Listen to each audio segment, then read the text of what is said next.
welcome back to Room 101, and it's the forces of darkness rising from their holes in the ground and casting a shadow on paradise. So, to look at our opponents, I am delighted to welcome for his first ever attempt at Room 101, Kevin Kennedy to the show. Well, Kevin, how are you, brah? I'm not bad, doing good. Can't wait to get started. Good man, good man. It's tradition, Kevin, right? By the way, no pressure on you here. My last two guests I brought on for a Rangers preview. We've beat them twice, so there's a wee bit of pressure on you, champ. I will be fine, don't worry, I will be fine. Good man. Right, it's tradition, Kevin, that my new guests, if people don't know who they are, they introduce themselves. Give us a wee bit of background. Why is Kevin Kennedy supporting Celtic? Let us know. I go to the game with my dad. I'm a wheelchair user, so I've been supporting Celtic for years now. I was young because of my dad. Started going to games from when I was about 5. I remember my first game was Man United Legends. Right, jeez. Honestly, I think it was someone's testimonial, but it was a great game. I kind of got involved through my dad and my family, so as you know, it gets passed down. I've been on the waiting list for 9 years, waiting on a season ticket. Still no luck. 9 years. 9 years. I was moaning about my corner been on it for 2 years, and you've been on it for 9 years, mate. Trust me, tell me, Kevin, is that because you said you were a wheelchair user there? Is that because you're looking for a wheelchair access season ticket? I to see because I'm in a wheelchair, it takes longer. Right. Which I think is just it shouldn't be happening really, but that is what it is. That is what it is, kid. Exactly. And big Celtic family, yeah.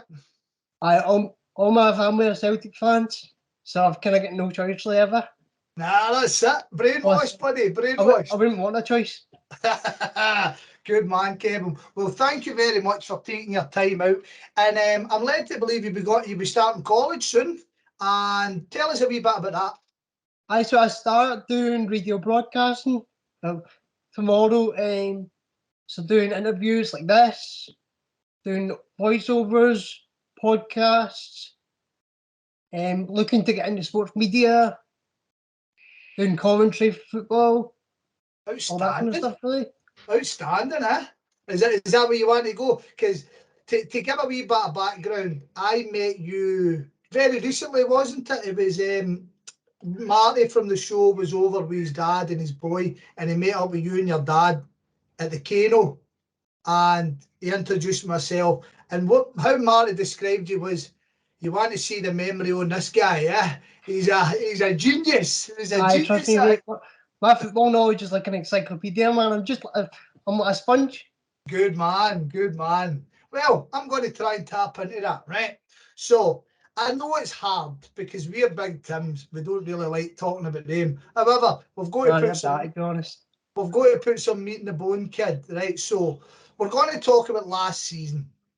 And I'll rattle through it as quick as I can, but we'll talk about the games we played against them to see if they kind of have an impact in this season, all right? So they kicked off the champions as champions after our capitulation. But in fairness to them, they'd done it with an unbeaten league season. Steven Gerrard was manager for his 4th season at the club. At this point, ahead of the season, Rangers beat Real Madrid in a friendly at Ibrox, which instantaneously made them the greatest team in the world ever. So congratulations to them for that, right? So they made a somewhat bumpy start to the season. A 3-0 home flag win over Livingston was followed by a 2-1 away defeat to Malmo. A 1-0 defeat by Dundee United to end their unbeaten league run, and then a second 2-1 defeat to Malmo, which dropped them into Europa League playoff stage. They bounced back with their away win over Ross County before their first Glasgow derby of the season. So it was a 1-0 win at Ibrox. A Highlander winner in the 66th minute was enough to give Rangers the impetus in that early part of the season. Right, long time ago now, kid. But What was your memories of that then? Considering, I mean, that was Ange's second away game. Would that have been his 4th? We just came off with 2 wins against St Mirren and somebody else. Dundee, I think it was. Well done. Yeah, 2 doing. So This trying to remember, how were you feeling before the game and how did you feel after the game? To be honest, with it's still being Gerrard in charge and you're going away to Ibrox, you're like, oh, don't know what we're going to do here. But again, like, I'd supposed to call you know what he's going to do, you know, the kind of style of football he's going to play. So I was confident going into it, but then obviously my confidence was straight down the drain after the game. It's funny, isn't it? Because you look back at that game and you forget that we still had Edouard in the team, we still had Christie in the team. Two guys who were quite clearly checked out, weren't they? Aye, they kind of tools down, didn't they? They weren't really, their heads weren't in it at all. And see when you look at the team back then to where we are now, the difference is just scary. Wild, mate, wild, yeah. I don't know. I mean, it was sore at the time, but I can't remember being gutted. I was disappointed, but you know, like sometimes you come away from there and you're devastated. I remember kind of thinking, nah, we're on the right road here. We're definitely on the right road. See, because it was so early on in the season and all, I wasn't too like, oh, this could lose us the league. Like, I always thought we could get back into it, but again, you never want to go away there and lose, do you?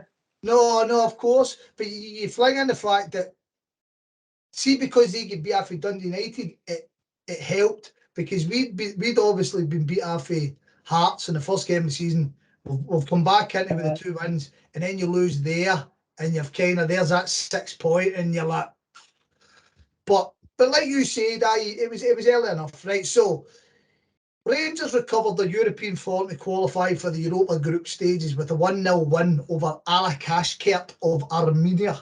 They were drawn with Lyon, Sparta Prague and Brøndby. 13 matches into the league campaign, Rangers were 4-point clears of Celtic in first position. They disposed of Dunfermline and Livingston and were due to play Hibs in the League Cup semi-final.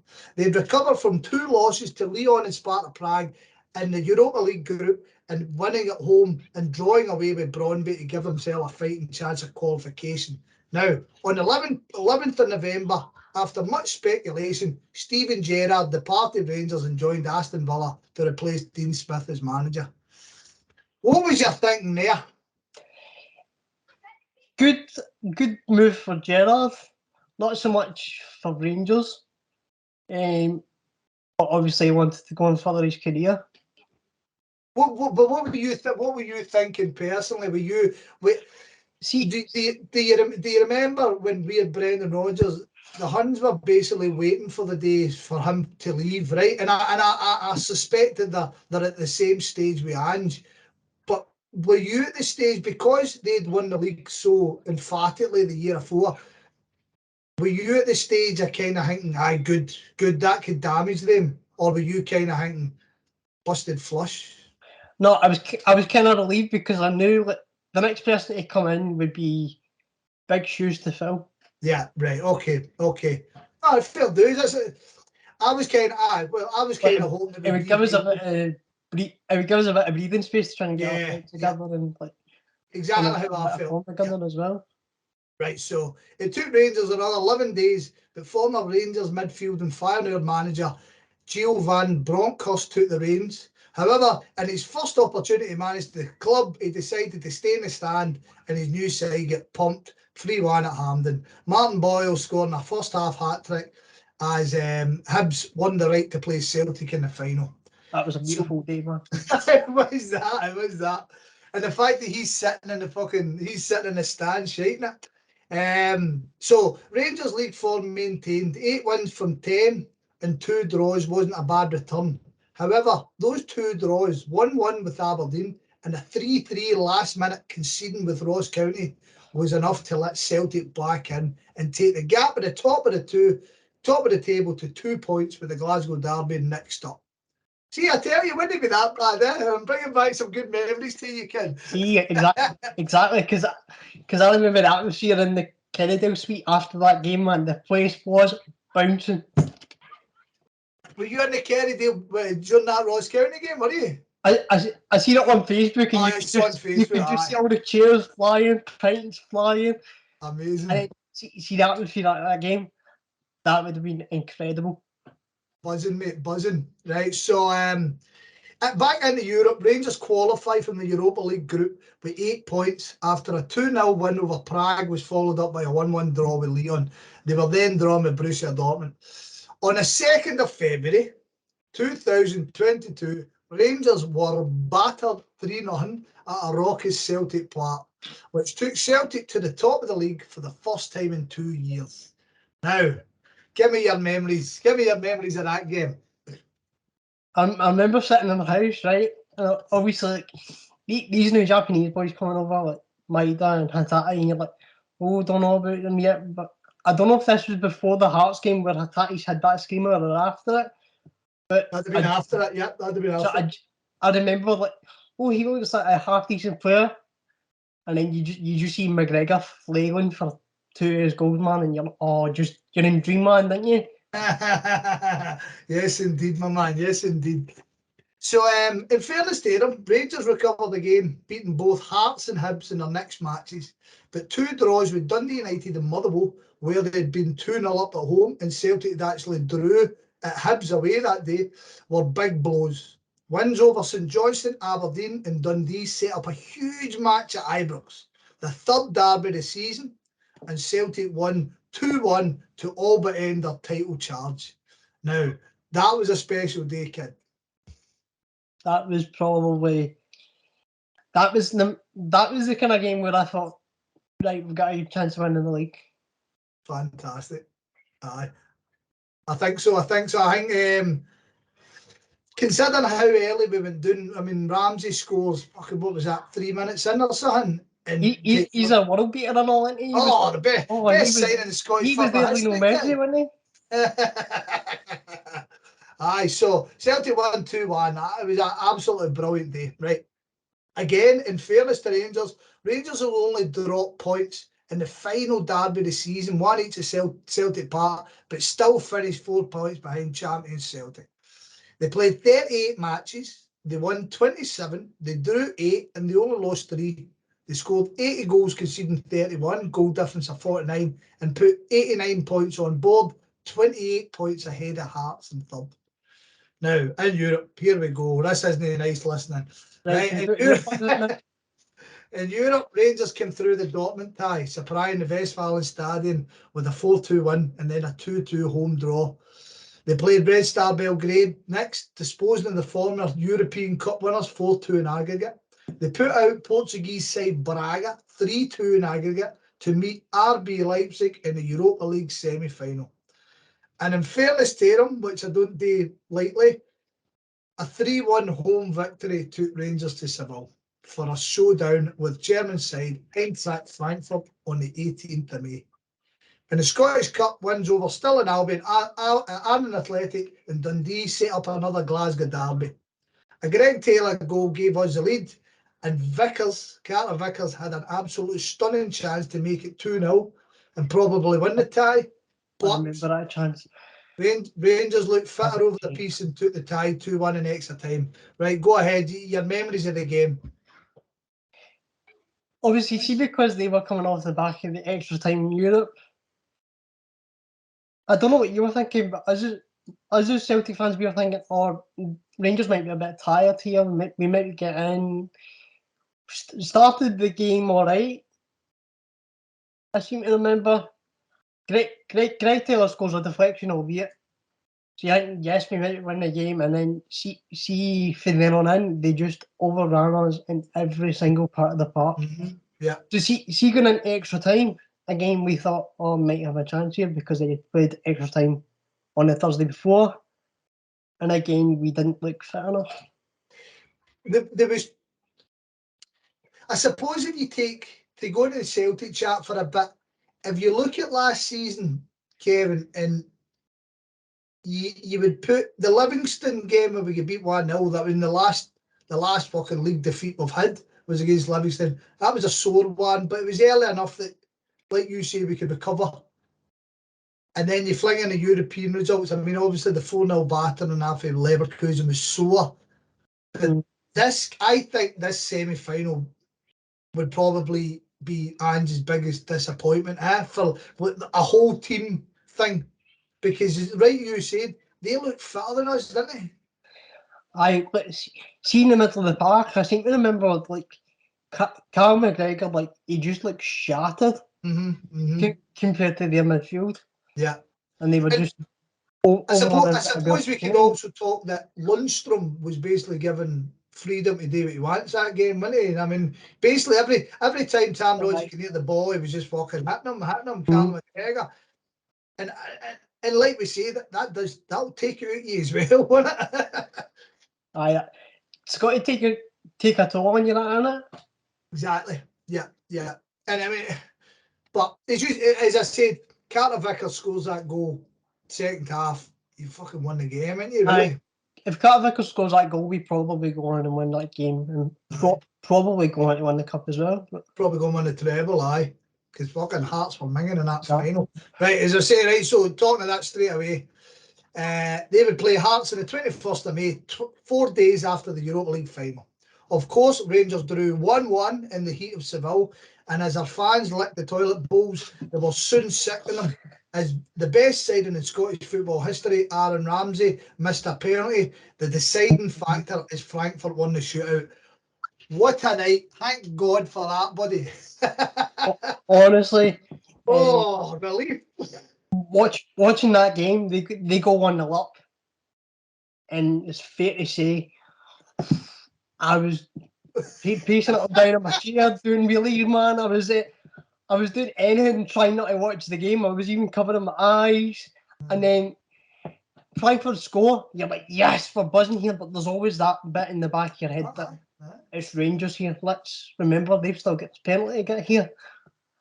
And then see for them to go out in penalties and all, considering they're the penalty merchants of the league. Oh, I was greeting, man. I was actually crying with tears. I was so happy. Aye. Well, that'd have been a disaster had they won. I make no bones about it. That'd have been an absolute disaster had they won that. So 4 days later, they played in the Scottish Cup final, and Hearts never really turned up. Rangers won the Scottish Cup again in extra time, 2-0 win. Right, so I know it's hard to put aside your Celtic, but what did you think of them last season? Right, this will be the one point in the show where I think we'll give them credit where they're due, right? Because I don't like giving credit, but what was your thoughts of them over last season? See, to be fair, I've always thought Rangers, like, they're not a bad side on their day, but again, it's not nice to see them win, but I'd say they're probably a better European team than they are domestically. But obviously, winning the cup was massive for them because they've not won it for 2010. The last time I think they won it, wasn't it? Well, they're old club anyway, but let's just say it's their first trophy under their new 2012 club.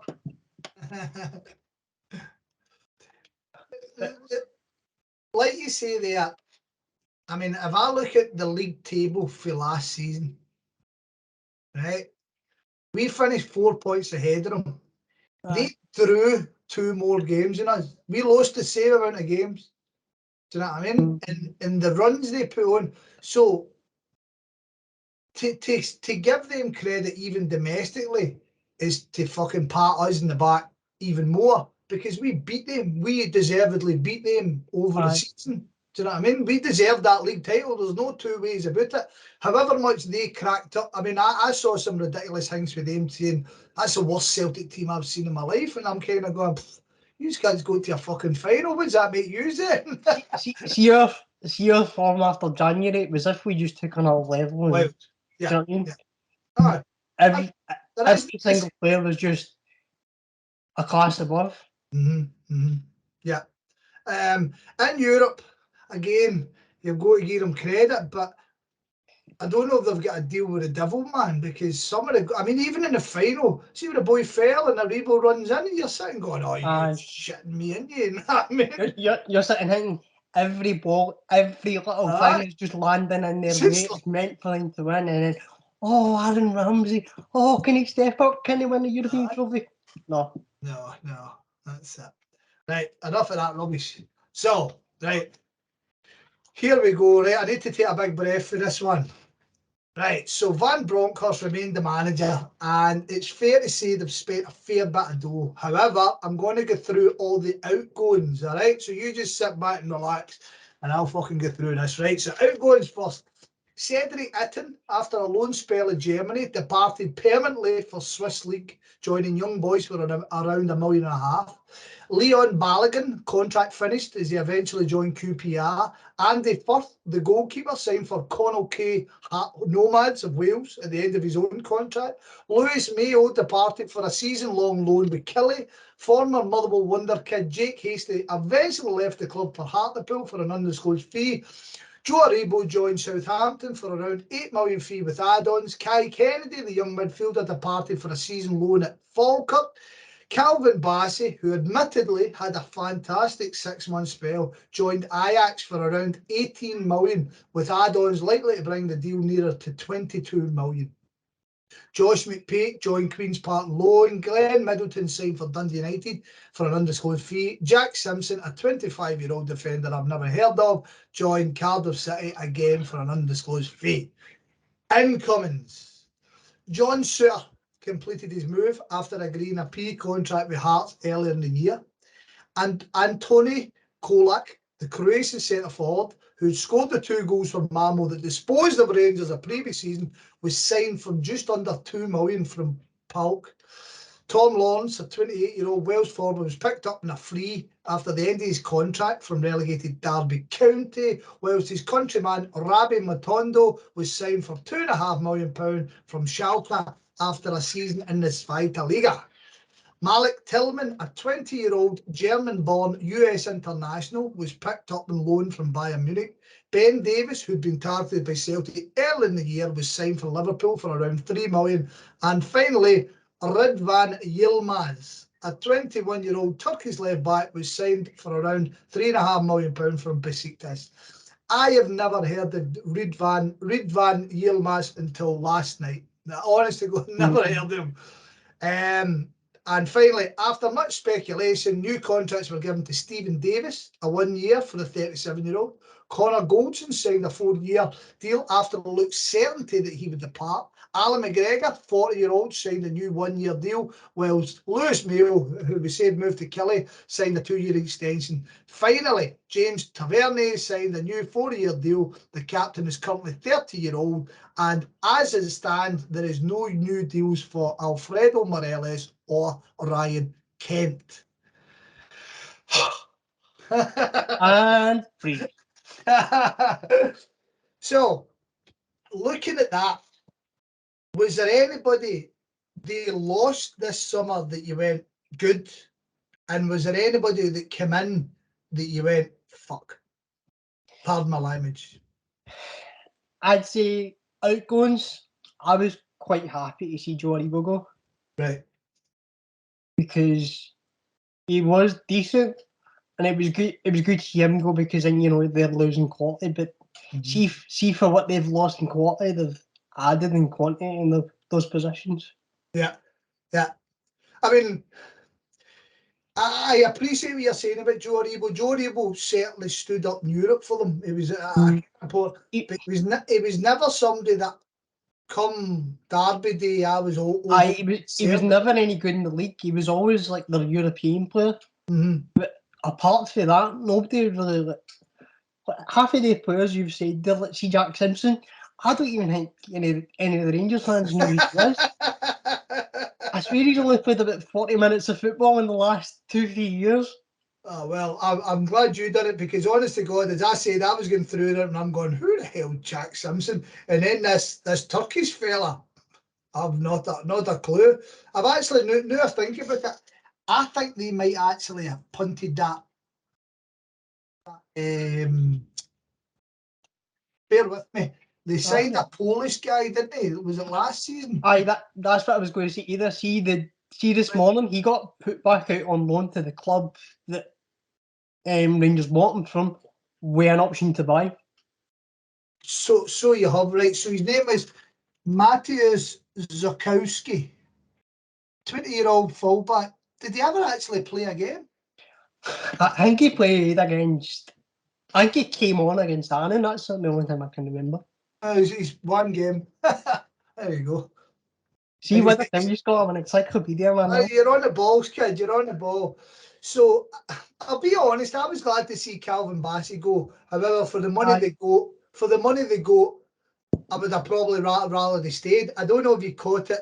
Ajax actually tweeted this thing just today, and it must have been in the last league game. And the team they were playing were breaking up the park, and he was sprinting back, and you want to see the speed of him. Fucking hell, man. Aye. See over the last. Because see when he signed for Rangers, nobody really knew who he was. Even like see the season they won the league. I don't think he even played that often, and then last season he just sort of took off, didn't he? He just came bouncing out of nowhere, didn't he? He was just a guy. I'm pretty sure they played him at left back or right back, and then when they moved him into centre half, he started looking the part. I think when the Swedish guy got injured, he kind of came to his own. So you think to get that amount of dough for a guy who really only had 6 months, fair dues to him. You've done well there. Exactly. Plus, I think they got him for a really cheap fee. I think it was only maybe a few 100,000 to a few million. I think it was cheap anyway. Aye.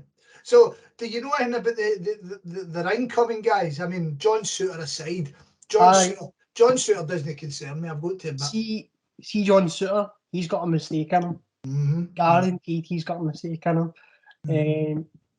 I know, obviously, Cholak's played against them in Malmo last year in the Champions League qualifiers. Put them out, ironically, which was quite funny, I thought. Yeah. I quite like that Ronnie Matondo when he was younger. Where was he when he was younger? So he played in Man City's academy when he was younger. I watched him see when we got Man City in the Champions League a few years ago. I watched them in the youth league against Celtic, and he looked quite good. Okay.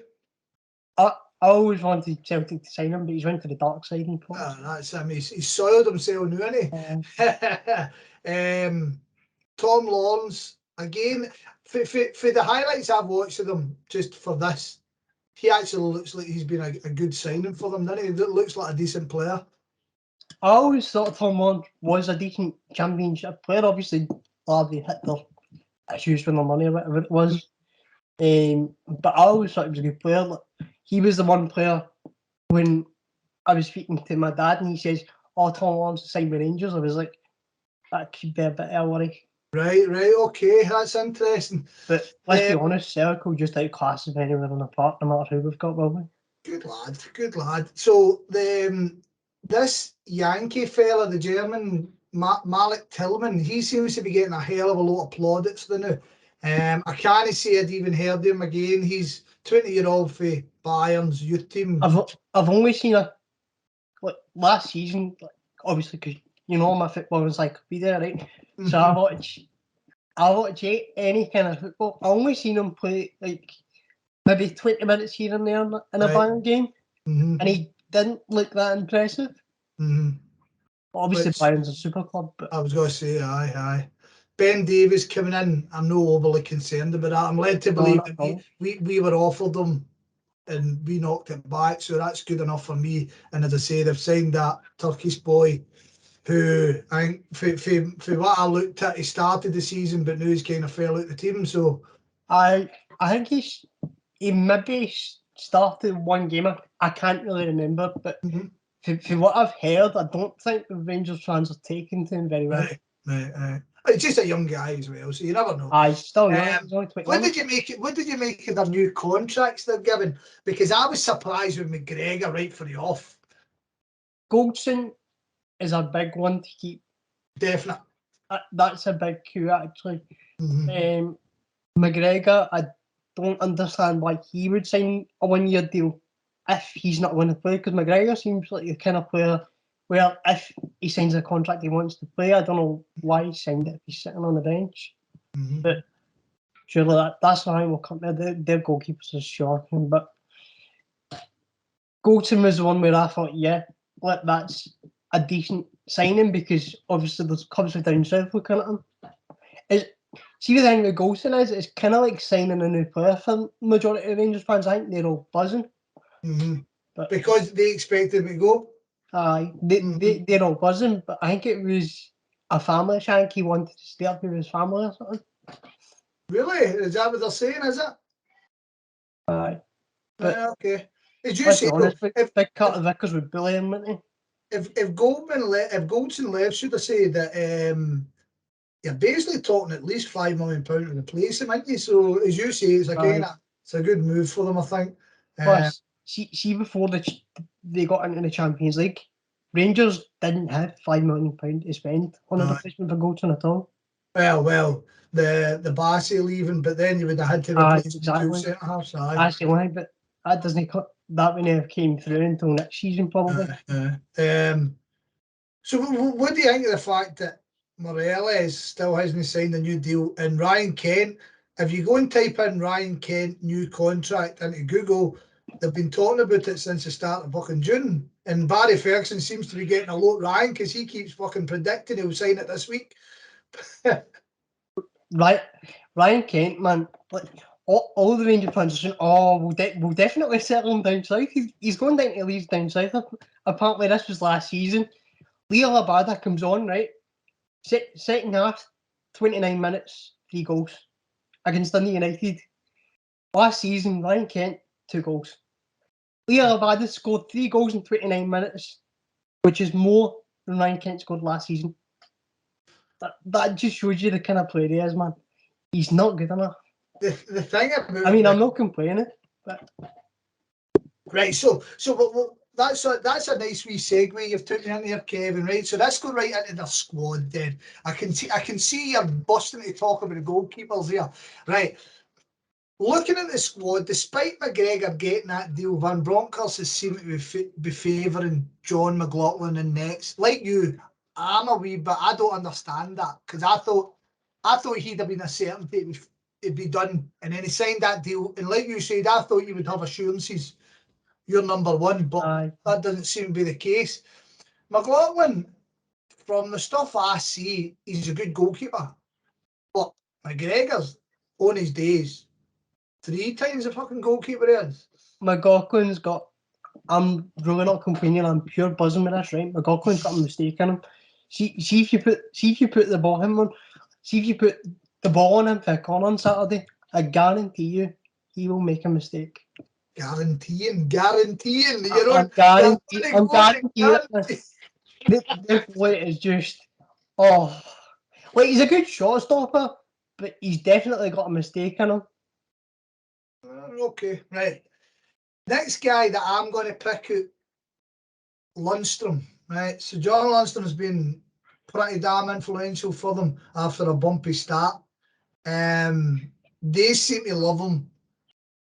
I don't know if it's just one of the ones because we don't see him every week. He just looks like a. I see. To be honest, he looks average. I don't think he's anything special.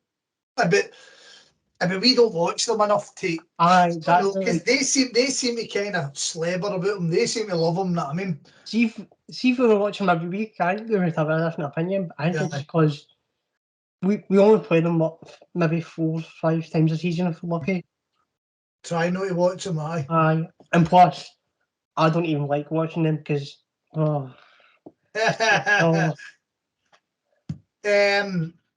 Another one that's surprising me now is we were talking about Ben Davies signing, but James Sands, the boy they got on loan, he seems to be starting every week.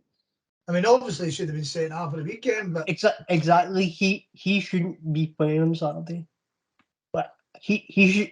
This is how bad he is, right? He shouldn't be playing football. He should be back in America playing American football with that challenge. It is disgusting. He should not be playing on Saturday. No, I definitely agree with you. Right, so we spoke there. Who would you say from the little you've seen and from the research that I've made you do, who would you call their stars? Who's the guys that concern you? Sure, like his record before Rangers, I think was all right. And then when he's came to Rangers, I think it's around a goal a game, maybe more. But I think he'll be all right. Tavernier doesn't really worry me at all. Yeah. No, he's good going forward. Defensively, he's all right. He's no bad. But Cholak, I would say, is probably the main one. Cholak's the danger man, is it? It depends if you start Tillman as well, because he's like all right. Yeah, he is really good. He's not as good as that, is he? The thing about your man Cholak is it seems he looks like a better striker than Morelos. Aye. But the thing is, Morelos was so important to how they played. I mean, there was that game we were talking earlier on about the 1-0 game at Ibrox when they beat us. See Morelos, he would fall down and just pull fouls constantly and bring them up the park. Whereas Cholak seems to be, he's in the box. From looking at it from our perspective, if we give this guy a chance, he'll probably score. So, what do you have to do? No give a chance. Exactly. See if you go and put Vickers or somebody on Cholak and just mark him through the whole game. I think he'd be less of a threat if you do that than if you give him the space. See if you give him the space. Right. You don't want to give him that chance because he would just finish, wouldn't he? Like you seen it against PSV when he got the space in the box. Yeah, exactly. Right, so we'll talk about this season's game. As I hinted there a minute ago, I made this good man here sell himself and go and watch the Rangers highlights for this show. So you can all thank him for that because he didn't enjoy it. Imagine that, man, putting me through Rangers highlights. How bad are you, Scott? Imagine that, putting me through Rangers exactly, highlights. Mate, I've only met you once before and I've done that to you. What? I was greeting watching it, man. If this is a career you want, you've got to know your enemies, sir. I know. Right, so this season, in fairness to them, they've been pretty good form over the piece. From 5 league games, they've had 4 wins and sit in second place. A 2-1 nervy opening day win over Livingston. A 2-0 comfortable win over Kelly at home. Another 4-0 win over St Johnstone at home. And then there was a 2-2 draw with Hibs. A debatable penalty opener cancelled out before a Lawrence goal seemed to have won the tie. 2 red cards, one for Lundstrom, one for Morelos. So Rangers clinging on, and it was Josh Campbell who stole a point of the day. Rangers recovered in the league just this weekend, hammering Ross County 4-0 at home. Now, before we get into Europe, you've went and had a gander at it, right? So here's my opening gambit before you crack into it. Oh, there you go. They seem to give chances. Yeah, I would agree. Like, see when they go maybe 1 or 2 up, and start to get tired, they sit back and allow the other teams to get on the ball, giving them chances. You know what I mean? Like they allow, even the Hibs game, they were allowed. Well, obviously they were 99 men, but they were allowing them to put balls in the box and allowing them to have. I mean, we look at that Livingston game, right? So the Livingston game, they're 1-0 down. It's a smashing goal for the big. It's a great finish, by the way. Oh, brilliant! Difficult finish as well. The way he ragdolls the defender to get in front of him. It was John typical Livingston. But they see the Kelly game. So I watched the Kelly game and I done my podcast with Craig, the Kelly fan. And despite Rangers dominating the ball and having these chances and stuff, it took a really bad mistake for them to get the opener. And then again, obviously they capitulated under it. But see, against a better team, I just feel if you get that lead, certainly away from home, if you get that lead, I think they would. I don't know. I don't know.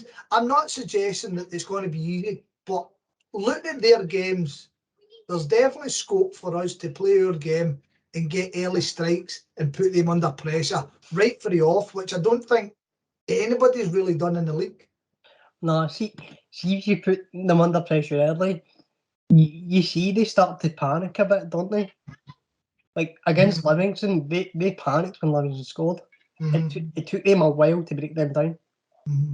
But they were panicking on the ball, didn't know what to do. Yeah. See if you start early, you maybe get an early goal.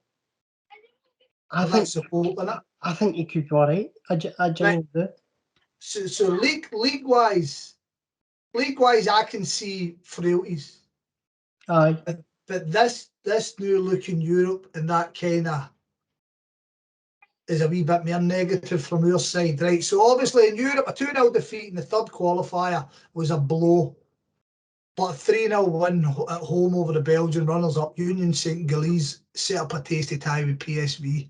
A 2-2 draw at Ibrox set up Rangers for a 1-0 away win and entry to the Champions League for the first time in their history. The draw tied them with Ajax, Liverpool and Napoli. In the League Cup, they face Queen of the South tonight, in which should be a walkover for them. Right, to come back to the European games, right, I didn't watch the first game. I kind of turned it on when they were 2-0 down, and that mob probably should have scored another 2 and put them out. Aye. See the away game to Union St Joyce? I knew it would have been difficult because they've got money behind them. They've got decent players. But I didn't expect Rangers to be that bad on the ball. Off it, aye. I didn't expect them to get out of it. And would you watch the home game? See, when I seen they went 1-0 down, I turned it on there and I was like, oh yes, here we go. They might get battered here. They go. And then they lost 2-0. So you're guaranteed the home leg with a bit of hope saying, oh, here we go. And they might go out here. But no, wasn't to be, was it? I think they were as comfortable as you get in the home game. I watched a bit of that. I watched a bit of the PSV game, and we spoke earlier about how they've got to deal with the devil in Europe. I mean, that goalie's flung the ball in the net. Unbelievable. Totally gave them the impetus. But for PSV to get back into it, I had hope. And then again, the goal they conceded in that away tie is beggars belief. Unbelievable. Unbelievable, man. Aye. See, even on the PSV game at home, even the big boy come off that like De Jong, they didn't really create much after that, did they? PSV, No. They were a bit sideways. There was no They had the one chance late on, I think it was, wasn't it? Mm-hmm. Should probably score, but Aye, yeah. Right, okay. So they played 9 games in total. Generally setting up 4-3-3, sometimes rearranging 4-2-3-1. For the defeat in Belgium, they actually played a 5-4-1. How do you see them setting up against us this weekend? Right, and by that I mean, are we talking about formation wise? And then give me who you think will be starting. I think they would go 4-2-3-1. Right, okay. Because see if no, we usually play a 4-3-3. See if they match us. I still think we've got too much on them. Right, okay. I still think we've got too much to mean their way, to be honest. We're just too good to like. Right, so let's walk through the team. You touched on the fact that Turkish boy started the season. What's interesting for me, so straight away, we expect McLaughlin to be starting. I don't see them flinging McGregor in there. No, not that. No chance, like, right? So he's stuck by McLaughlin all season, so why not? So I can't see it. Now, do you know what I mean? So Tavernier will definitely play it right back. I'm interested that Barisic seems to be his choice at left back. I don't know if he's kind of found the form that he had before or he just fancies him more. But Barisic, Aye. I mean, have you watched the Ross County highlights? What about, was it Ross County had this fantastic chance? Oh, sorry, it was St Johnstone. St Johnstone had this great chance at Barisic's side, the same way that fucking Abada scored against them. I see when the ball's coming in the box, there's so many times where Barisic's got ball watching, isn't he? Definitely, yeah. He's got to be somebody we've got to be looking at because he's got to be playing. He's the weak link in that back four, guaranteed.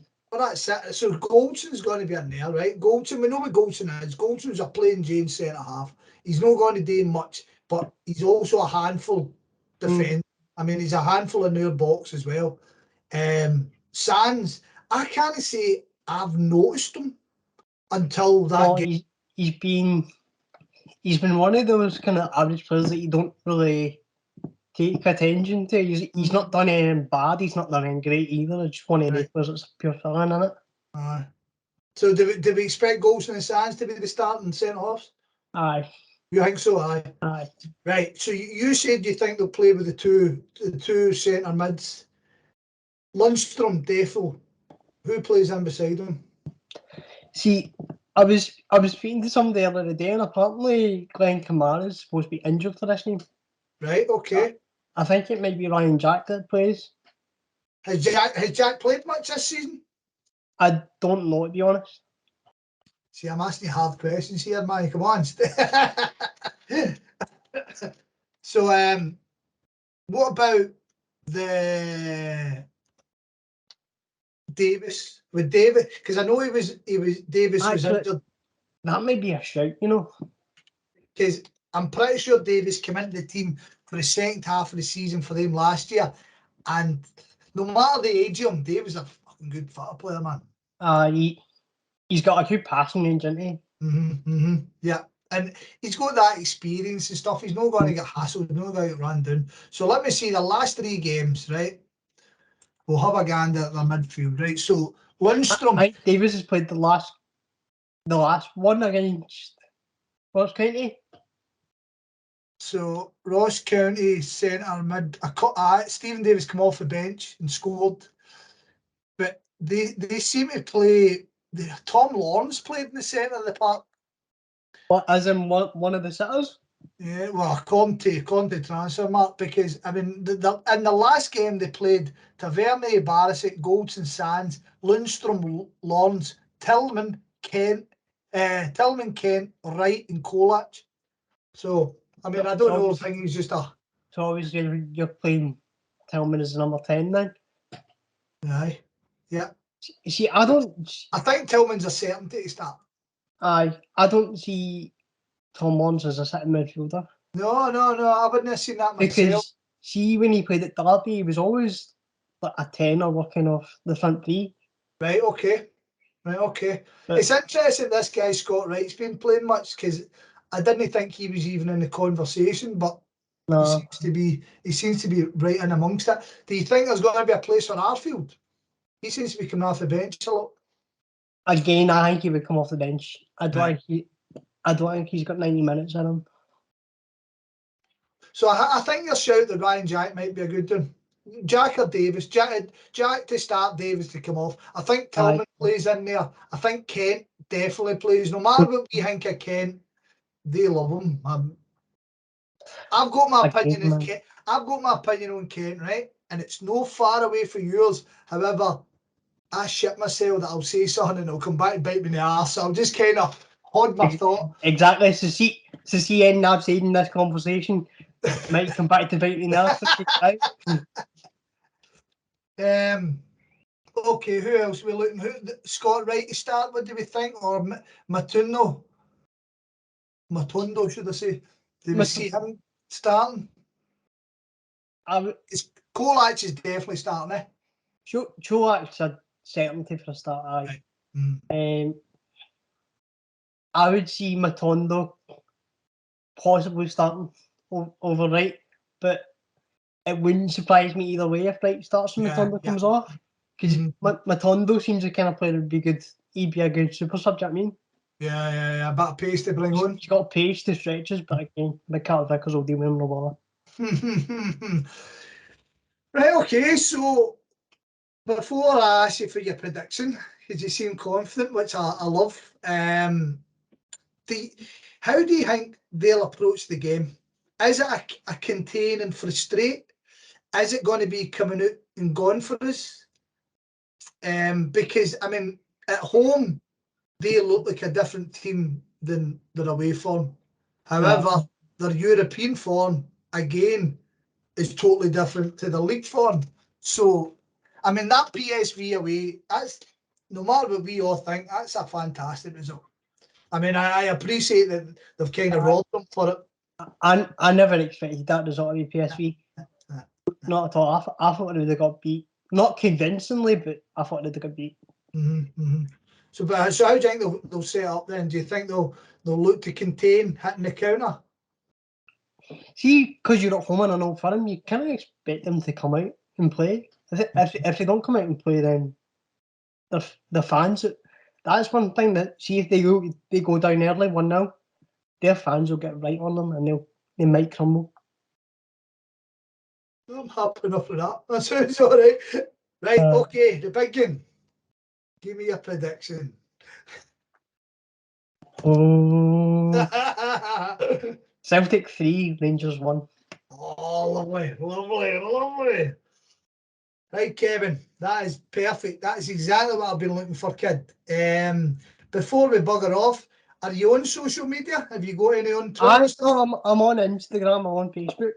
Right, tell the people how to find you. So on Instagram, my handle is Kevin Kennedy 438, and on Facebook, I'm just Kevin Kennedy.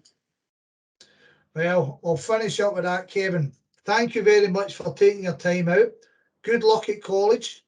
Hope we get that season ticket to you soon enough. I will do it. It's took forever. It took too honestly. long. And I hope your team lives up to your expectations on Saturday, kidder.